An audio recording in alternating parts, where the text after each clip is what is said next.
आज मैं आप लोगों के लिए क्लास 10 से एक टॉपिक कल हम लोगों ने चर्चा किया था। अपने उत्प्रेरक के बारे में हम लोग जानेंगे आज। ठीक है, कल हम लोगों ने टॉपिक जो स्टार्ट किया था उसी के आगे उत्प्रेरक एक टॉपिक है जिसे हम कैटलिस्ट के रूप में जानते हैं। सबसे पहले हमें समझना है कैटलिस्ट होता क्या है।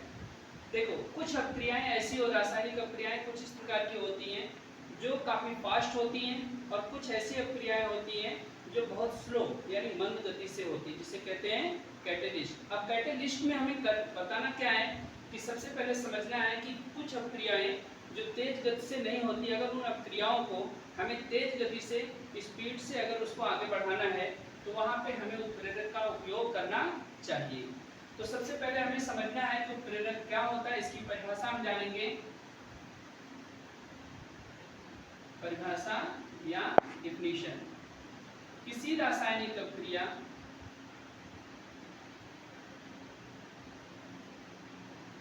किसी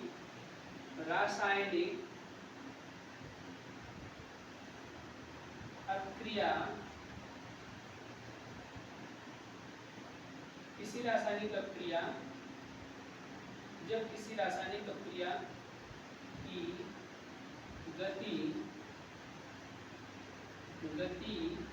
को बढ़ा दे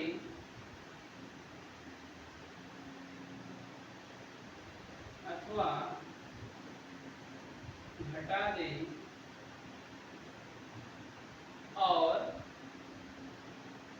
स्वयं उस अपक्रिया में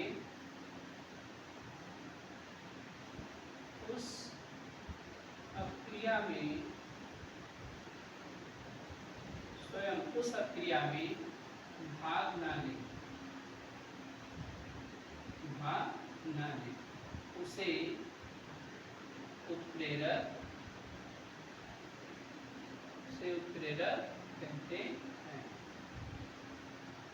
तो बच्चों, सबसे पहले हमें समझना है कि जब किसी रासायनिक अपक्रिया की गति को बढ़ा दे या घटा दे लेकिन स्वयं उस अपक्रिया में भाग न ले, उस अपक्रिया को हम उत्प्रेरक कहते हैं। अपनी बुक में जो एग्जाम्पल दिया है, पोटेशियम क्लोरेट दिया है KClO3। अब यहाँ पे हम देखेंगे जो पोटेशियम क्लोरेट है ये अपक्रिया होके 2KCl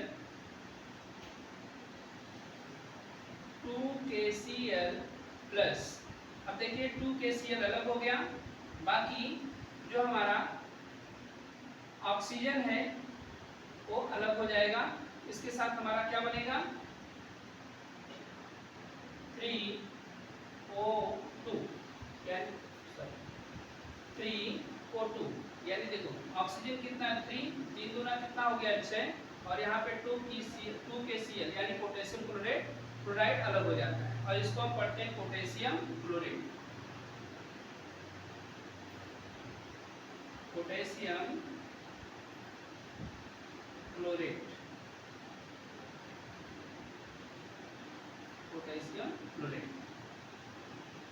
अब यहाँ पे हमें समझना है कि कल मैंने आपको बताया था, एक नमक का एग्जाम्पल लिया था जिसमें नमक के बड़े कण अगर हम पानी में मिलाएं तो उसको घुलने में मिलने में थोड़ा समय लगता है, लेकिन अगर नमक के कण के छोटे पार्ट कर दिए जाएं पानी में मिलाने पर देखेंगे वो अपक्रिया काफ़ी तेज़ी से यानी पानी में जल्दी वो डिजॉल्व हो जाती है यानी घुल जाती है।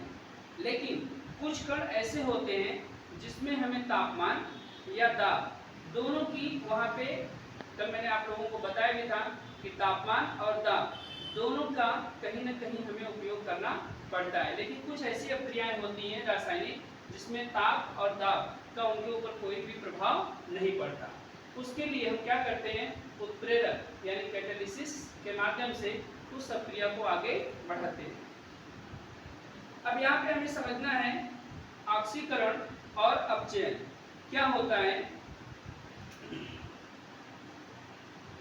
ऑक्सीकरण यानी ऑक्सीजन का अलग होना, जैसे एक अपक्रिया है यहाँ पे 2Mg+O2। अब यहाँ पे देखेंगे Mg के साथ हमारा ऑक्सीजन इसके साथ जुड़ जाएगा, ये हो जाएगा 2MgO, यानी मैग्नीशियम ऑक्साइड इसको बोलते हैं, मैग्नीशियम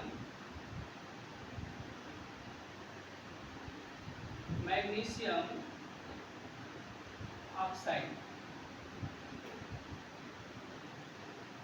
मैग्नीशियम ऑक्साइड। अब ये हमारा ऑक्सीकरण,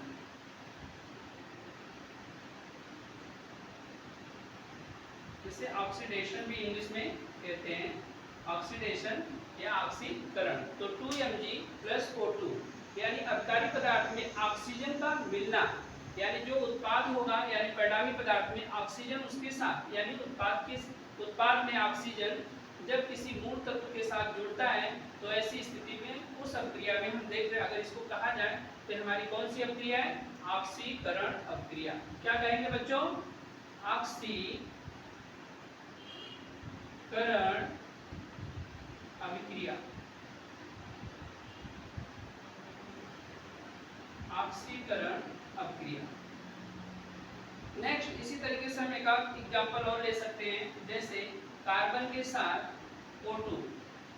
तो सबको मालूम है कि यहाँ पे कार्बन है, ये आपको ऑक्सीजन इसके साथ अटैच होगा तो क्या बनेगा? CO2, यानी कार्बन डाइऑक्साइड गैस बनेगी।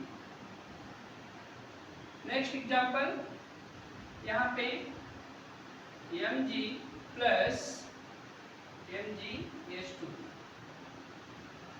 एक विखंडित होगा, क्या बन जाएगा? Mg + S2, यानी हाइड्रोजन गैस यहाँ पे मुक्त हो जाएगी। इसके साथ अब यहाँ पे हम देख रहे हैं कि हाइड्रोजन क्या हो रही है? परिणामी पदार्थ के साथ, अबकारी पदार्थ के साथ यहाँ हाइड्रोजन जुड़ा हुआ है Mg यानी मैग्नीशियम के साथ, लेकिन जब यहाँ पे कोई रासायनिक अभिक्रिया हो रही है तो मैग्नीशियम अलग हो जाता है और हाइड्रोजन मुक्त हो जाता है, इसमें से हाइड्रोजन गैस बाहर निकलती है। तो जिस रासायनिक अभिक्रिया में अबकारी पदार्थों का ऑक्सीजन के साथ क्या होता है? संयोग होता है, उस रासायनिक अभिक्रिया में अपकारक पदार्थ से हाइड्रोजन क्या होती है? निकलती है। ऐसी दोनों अभिक्रियाएं जिसमें होती हैं उसे हम ऑक्सीकरण अभिक्रिया कहते हैं। नेक्स्ट अपना टॉपिक लेंगे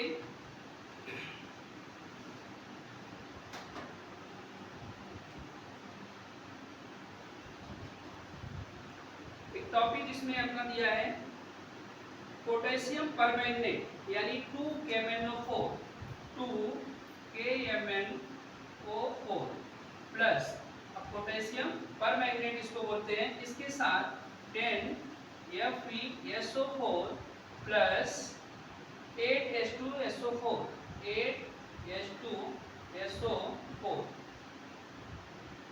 अब इसमें देखो, सबसे पहले हम इसमें जान लेते हैं कि कौन कौन से अबकारी पदार्थ लिए गए हैं। इसमें पोटेशियम परमैंगनेट यानी 2KMnO4 प्लस 10FeSO4 यानी इसे हम फेरस सल्फेट कहते हैं, प्लस 8H2SO4 यानी सल्फ्यूरिक अम्ल का उपयोग किया गया है। अब इसकी अभिक्रिया में देखिए, सबसे पहले हमारा जो Fe है वो सल्फेट के साथ जुड़ेगा, तो हमारा हो जाएगा Fe का, ये हमारा फेरस है, लेकिन आगे वाली अभिक्रिया में फेरस का फेरिक में अभिक्रिया हो जाएगी, इसको हम कहेंगे। और पोटेशियम किसके साथ हो जाएगा? K2SO4 प्लस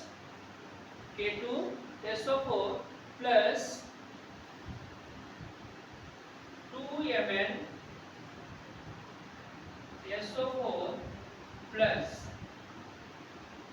यहाँ पे देखो 10FeSO4 दिया है, तो यहाँ पे सबसे पहले 2 यानी 8SO4, यानी अभी हम बैलेंस करेंगे किस तरीके से कि यहाँ पे किस तरीके से पोटेशियम सल्फेट और कैसे मैग्नीशियम सल्फेट लिया गया है। तो MnSO4 plus 5Fe2SO4 whole price plus 8H2। अब सबसे पहले हम देख लेते हैं कि सल्फेट को कैसे बैलेंस करते हैं, यानी SO4 को। अब यहाँ पे हम देखेंगे सल्फेट कितनी है, 10 यहाँ पे है और 8 यहाँ पे, तो कितना है हमारा 80। अब जरा परिणामी पदार्थ में हम देख लेते हैं सल्फेट हमारी कितनी है SO4, एक इधर है दो इधर, तो दो और एक कितना हो गया 3, और 5 यहाँ पे और 3 यहाँ पे, तो 5 और 3 का गुणा होगा तो कितना हो गया 15, 15 में 3 ऐड करेंगे तो कितना हो गया हमारा, दूसरे में ये भी हमारा SO4 18 होगा। तो इस तरीके से हम अपक्रिया को बैलेंस करते हैं कि परिणामी जो अपकारी पदार्थ है और जो परिणामी पदार्थ है उसको जब तक सारी क्रियाएं दोनों साइड का बैलेंस नहीं होती तब तक हम ये नहीं कह सकते कि हमारा जो रिएक्शन है वो सही है या गलत है। अब पानी का जरा हम ले लेते हैं 8H2O। अब इस साइड में अगर हम देखें तो H2O अपने को यहाँ पे 8 2 हाइड्रोजन कितना 8 2 जा 16 और हाइड्रोजन यहाँ पर भी 8 2 जा कितना हो गया 16। दूसरा यहाँ फेरस हम लेते हैं कितना है 5 2 जा 10 और यहाँ पे आप देखेंगे तो Fe की कितनी है 10 FeSO4 है, तो इसके बैलेंस में आ रहा है। बाकी बचा क्या हमारा Mn, तो यहाँ पे 2Mn है और यहाँ पर भी अगर हम देखें तो 2KMnO4 है, तो यहाँ पर भी Mn की वैल्यू कितनी है 2 है। तो इस तरीके से हम कह सकते हैं सबको बैलेंस करने के लिए मैंने आपको कॉलम के साथ अपकारी और परिणामी तत्व के साथ आप लोगों को पहले इसके पहले वाले वीडियो में हमने डाला है कैसे बैलेंस करते हैं। तो आप चाहें तो इसको तत्व और अपकारी पदार्थ प्लस उसके साथ परिणामी पदार्थ तीनों का कॉलम बनाकर अपकारी पदार्थ और परिणामी पदार्थ दोनों को बैलेंस कर सकते हैं। नेक्स्ट हम लोग देखते हैं इसमें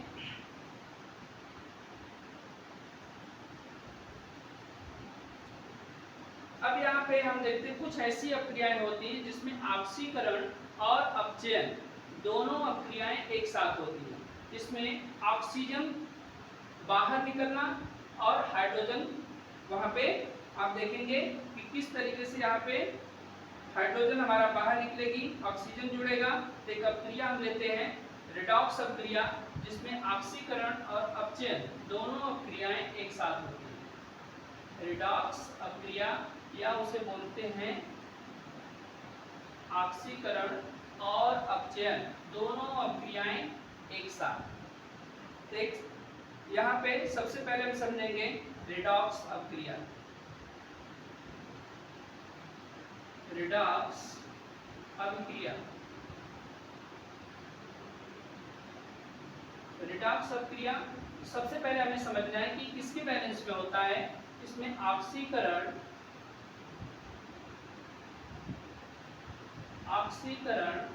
और प्लस अपचयन, इसका मतलब यानी ऐसी अपक्रिया जिसमें ऑक्सीकरण और अपचयन दोनों अपक्रियाएं एक साथ होती हैं उसे हम रेडॉक्स अपक्रिया कहते हैं। सबसे पहले हम लोग इसमें परिभाषा लिख लेते हैं। इसकी परिभाषा क्या हो जाएगी, जब किसी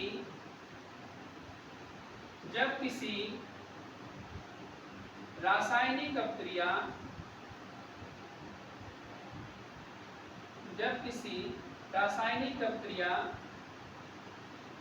में ऑक्सीकरण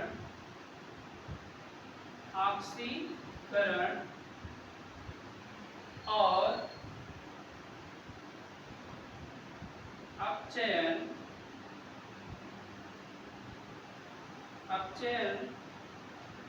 अभिक्रिया दोनों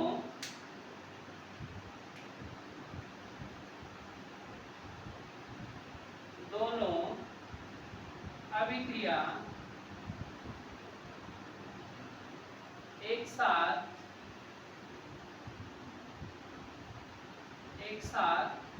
होती हैं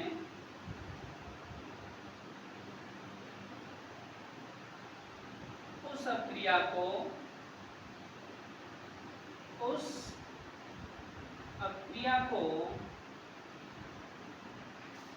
रेडॉक्स अपक्रिया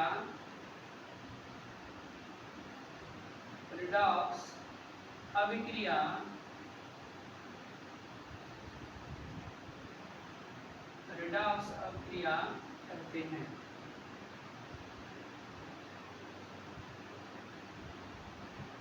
इसमें सबसे पहले एक छोटा सा एग्जांपल हम लेते हैं 2 AH2 यस हाइड्रोजन सल्फाइड लेते हैं और प्लस इसके साथ SO2 सल्फर डाइऑक्साइड गैस लेते हैं और इसकी अभिक्रिया हम जब कराएंगे तो यहाँ देखो सल्फर कितनी है, 2 इधर और 1 इधर, तो 3S इसमें अलग हो जाएगा, यानी सल्फर हमारा अलग हो जाएगा, प्लस क्या बचेगा 2S2O। जरा हम बैलेंस करें, ऑक्सीजन कितनी है 2, तो ऑक्सीजन कितना हो गया 2, हाइड्रोजन कितना 2 2 जा 4 और 2 2 जा यहाँ पे 4, सल्फर की मात्रा 2 इधर है और 1 इधर 3। तो इस तरीके से हम अब यहाँ हमें समझना क्या है कि जो हाइड्रोजन सल्फाइड है इसको हम लोग हाइड्रोजन सल्फाइड पढ़ेंगे और इधर हमारा सल्फर डाइऑक्साइड गैस है। तो इसमें हम देखेंगे जो हाइड्रोजन सल्फाइड है इसमें सल्फर के साथ अटैच होकर 3 सल्फर यानी 3 सल्फर बनाती है और प्लस ऑक्सीजन का यहाँ पे ऑक्सीकरण हो रहा है यानी जुड़ रहा है किसके साथ, हाइड्रोजन के साथ। तो ये हमारा क्या हो गया 2H2O। इसमें दोनों अभिक्रियाएं एक साथ हो रही हैं। पहली ऑक्सीजन का जुड़ना, ये ऑक्सीकरण हो गया, सल्फर का बाहर निकलना, अपचयन। तो हम कह सकते हैं कि दिस इज ए रिडॉक्स अभिक्रिया या इसे हम ऑक्सीकरण अपचयन अभिक्रिया कहते हैं।